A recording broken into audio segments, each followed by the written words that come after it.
Buenas tardes, ingeniero. Mi nombre es José Antonio Piril Velázquez, carnet 2014-040-55. Le voy a hacer la presentación general de lo que es el proyecto optativo de medición de nivel y flujo.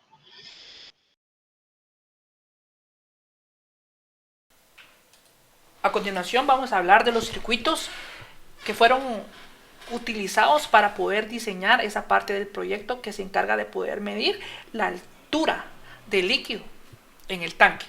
Aquí miramos rápidamente dos circuitos, uno que es de medición de capacitancia en serie y el otro que es de medición de capacitancia en paralelo.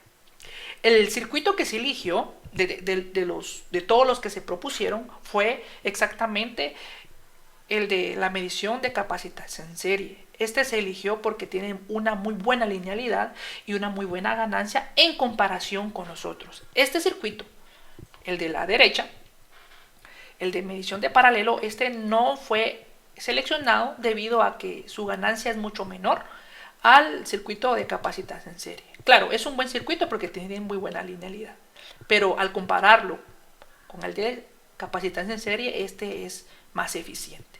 Y es lo que buscamos, que circuitos con la mejor eficiencia. Vamos a ver, eh, realmente, pues vamos a ver aquí sus gráficas y observamos y corroboramos lo que acabo de decir.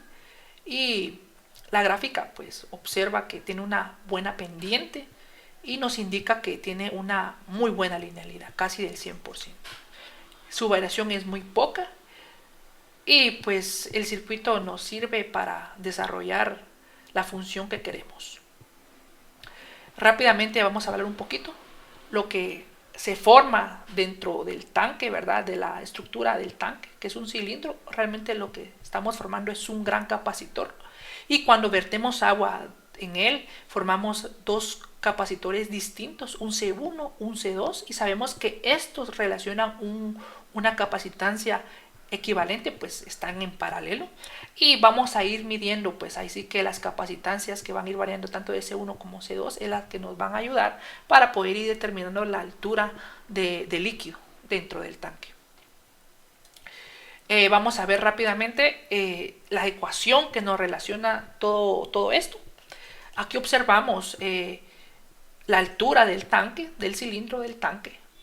Podemos ver dos constantes de permitividad, tanto del vacío, que en este caso sabemos que es la del aire que hay, como la del líquido, que es agua, lo que estamos utilizando. Y entonces utilizamos sus valores correspondientes.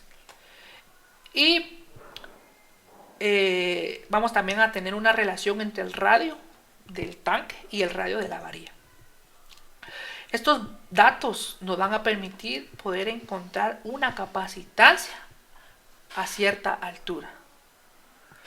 Vamos a pasar a la simulación ya teniendo en cuenta lo dicho anteriormente. Observamos aquí pues una serie de circuitos que son diferentes etapas que nos ayudan a poder realizar la función que queremos. Y observamos el puente en serie. Y a un valor de 4.27 nanofaradios es cuando el puente está en equilibrio exactamente a 0 voltios. Y ese equilibrio, tanto el equilibrio como la variación que hay en estos dos puntos, o sea, el voltaje diferencial, lo vamos a medir con un circuito de instrumentación, o sea, un amplificador de instrumentación que es el adecuado para esta situación. Y aquí pues lo implementamos. Observamos que realmente simplemente nos sirve para adquirir los datos, no estamos teniendo ninguna amplificación, todas sus resistencias son igual y por tanto la salida es una ganancia de 1, ¿verdad? O sea, no tenemos, en este momento no estamos amplificando con este circuito. En la siguiente etapa encontramos un rectificador de precisión.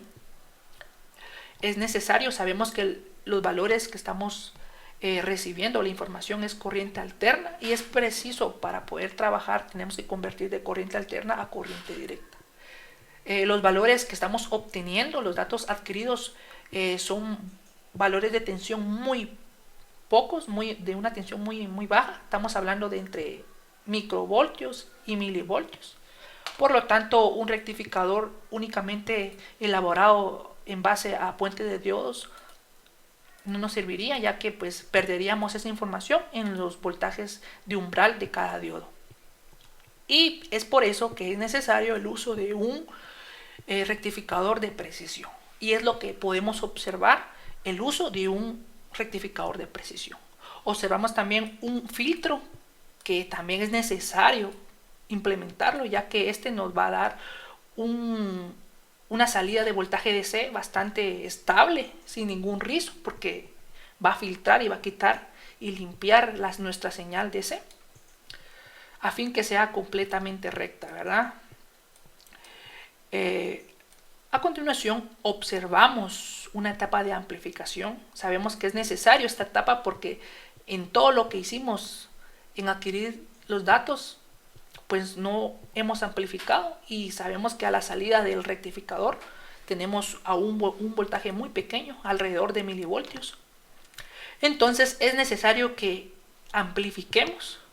Tenemos una ganancia, una relación de 1 a 100, o sea, una ganancia de 100. Y por ende, pues necesitamos esta etapa de amplificación. Y aquí vemos dos circuitos, un convertidor de voltaje y un convertidor de corriente. Estos circuitos son necesarios porque el convertidor de voltaje, así como el de corriente, nos dan salidas estándar. Y sabemos que pues por normativa el voltaje estándar está en el rango de 0 voltios a 10 voltios, y para la corriente estándar está en el rango de 4 miliamperios a 20 miliamperios. Y precisamente estos dos circuitos se encargan de poder convertir nuestros valores en valores estándar. Por último, vamos a observar esta etapa, que son ahí sí que comparadores de tensión, y que a su salida están conectados a LEDs, indicadores de diferentes colores. Pues estos LEDs nos van a servir pues para indicar el nivel de líquido dentro del tanque, y pues para un 100%, o sea, el tanque está lleno de líquido, el indicador es de color verde, y eso pues nos va a dar la pauta que está completamente lleno. Anexado a eso observamos que tenemos conectada una alarma, y entonces vamos a saber que cuando la alarma está sonando y el indicador LED verde está encendido, entonces el tanque está al 100%. El siguiente LED es de color amarillo, que nos indica que el tanque está a un 50%, o sea, no está lleno completamente, está solo a un 50% de su capacidad. Y de último miramos un indicador LED de color rojo, y esto nos indica que el tanque está a su mínima capacidad. No está vacío, pero podemos decir que está a su mínima capacidad. Y pues estos indicadores nos van a dar pues esa capacidad y esos niveles que queremos. A continuación vamos a proceder a simular. En un inicio el tanque está en su nivel más bajo. El tanque está vacío, podríamos decir eso. Y observamos que el LED está de color rojo. Eso nos indica que está bajo. Su salida, tanto en voltaje como en corriente, pues están en valores mínimos. Claro, que siempre están dentro del rango de los valores estándar. Vamos a variar este potenciómetro, que varía, pues ahí sí que los niveles de capacitancia. Vamos a ir variando poco a poco, y vamos a ponerlo a un 50%. Y cabal, o sea, exactamente miramos que del color rojo, del LED rojo, pasamos al LED amarillo, y eso nos indica que el tanque ahora está a un 50%, o en un rango de un 50%. Y sus valores de corriente como de voltaje están dentro de los rangos de valores estándar. Podemos ver que está funcionando como debe de ser. Si ya nos vamos a un 100%, observamos que los valores empiezan a cambiar, y el LED amarillo pasa al LED de color verde, y la alarma suena. Eso nos indica que el tanque está a su plena capacidad. Y observamos que sus valores nuevamente de corriente como de voltaje están en los parámetros establecidos estándar. de corriente 20 miliamperios y de voltaje 10 voltios, que se aproxima, ¿verdad? 9.96 voltios. Volvemos a bajar y observamos que cambia nuevamente el indicador LED. Es como que el tanque ahorita se está vaciando y nuevamente la alarma deja de sonar y pues el indicador LED de color verde se apaga y pasa al indicador LED de color amarillo. Seguimos bajando a sus mínimos, podemos llegar a un 1%, digamos 0. Y precisamente el tanque está vacío, está en su mínimo. Como pudimos observar su pleno funcionamiento, este circuito funciona al 100%, tiene sus rangos siempre de incerteza en las mediciones, pero es algo natural, es algo real que se va a presentar a la hora de implementarlo en la vida real. Y podemos ver que este circuito cumple con las especificaciones dadas en el proyecto de instrumentación. Muchas gracias. Mi nombre es Luis Hernández y yo a continuación explicaré el sensor de flujo en conjunto con su etapa de amplificación. El sensor de flujo o caudalímetro funciona bajo el principio de inducción de Faraday. El fluido que circula por la tubería, en este caso el agua, está sometido a un campo magnético que genera una tensión o voltaje que es proporcional a la velocidad de circulación del agua o a la cantidad de caudal. Este voltaje es captado a través de los electrodos del mismo sensor, el cual varía de 0 a 30 milivoltios, lo cual fue tomado a partir de las condiciones de nuestro circuito, que es un tanque de 5 metros, y es convertido a un voltaje estándar. Cuando tenemos 0 voltios en el sensor, tenemos aproximadamente 0 voltios a la salida final de nuestro voltaje estándar, y conforme se aumenta y se llega a 30 milivoltios en el sensor, se tiene 10 voltios de voltaje estándar a la salida del sensor.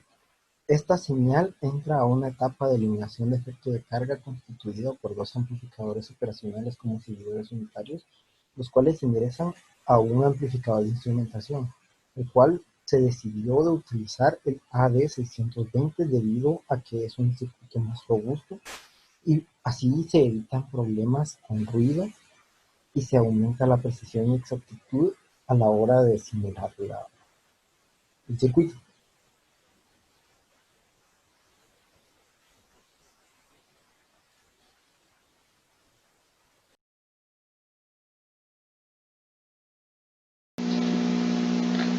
Mi nombre es Joel Pérez y yo explicaré la conversión a voltaje y corriente estándar de los voltajes obtenidos por el sensor de flujo.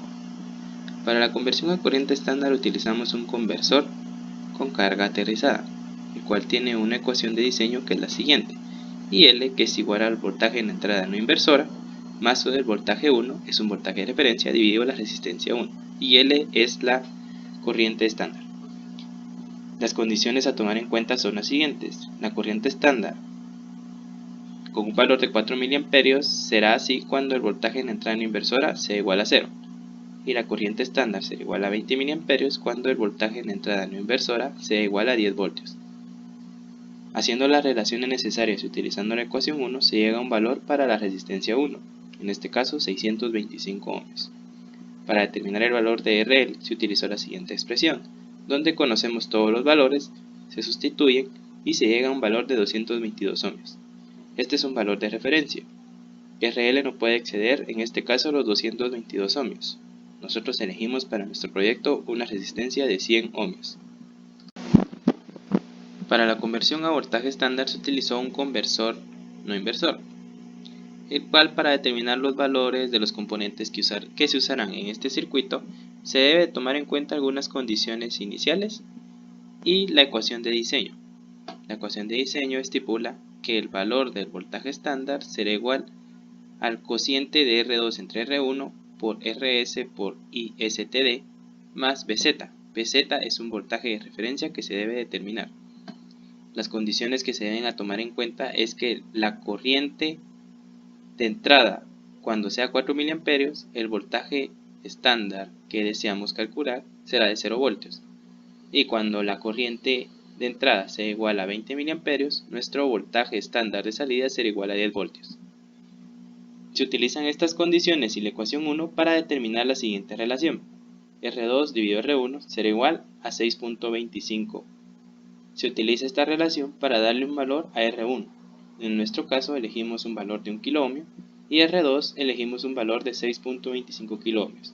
Con estos valores se puede determinar una magnitud para BZ, en este caso menos 2.5 voltios. Procederé en este momento a mostrar los resultados obtenidos en el simulador multisim. Por este lado tenemos el sensor de flujo, por este lado el circuito que convierte nuestras señales a corriente estándar y por este lado el circuito que convierte las señales a voltaje estándar. La tabla que se muestra contiene los voltajes del sensor con las medidas estándar asociadas. Procedo a iniciar la simulación. Primer paso, abro los paneles de los instrumentos de medición que estoy utilizando. Utilizo multímetros configurados. Este es un multímetro que me mide corriente. Este es un multímetro configurado para medir voltaje, ambos en corriente directa. Como muestra la tabla, la primera medición se hace cuando el sensor devuelve 30 milivolts. A 30 milivolts tengo 10 voltios estándar y 20.08 miliamperios. La siguiente medida se hace a 25 milivolts, donde obtengo 8.5 voltios y 17.67 miliamperios. La siguiente medición se hace cuando el sensor devuelve 19 milivoltios, donde obtengo 6.54 voltios y 14.45 miliamperios. La siguiente medición se hace cuando el sensor devuelve 15 milivolts, en donde obtengo 5.03 voltios y 12.05 miliamperios. La siguiente variación se hace a 10 milivolts, en donde obtengo 9.6 miliamperios y 3.53 voltios. La penúltima variación se hace a 4.5 milivolts, en donde se obtienen 1.5 voltios y 6.42 miliamperios.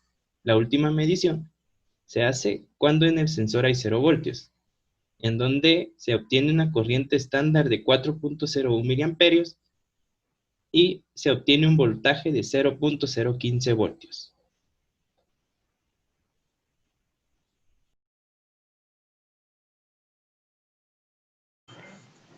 Debido a que el archivo es muy grande, a la hora de simularlo el programa empieza a retardar dichas simulaciones. Por lo tanto, llegamos a un convenio con los compañeros y lo enviamos en 2 partes.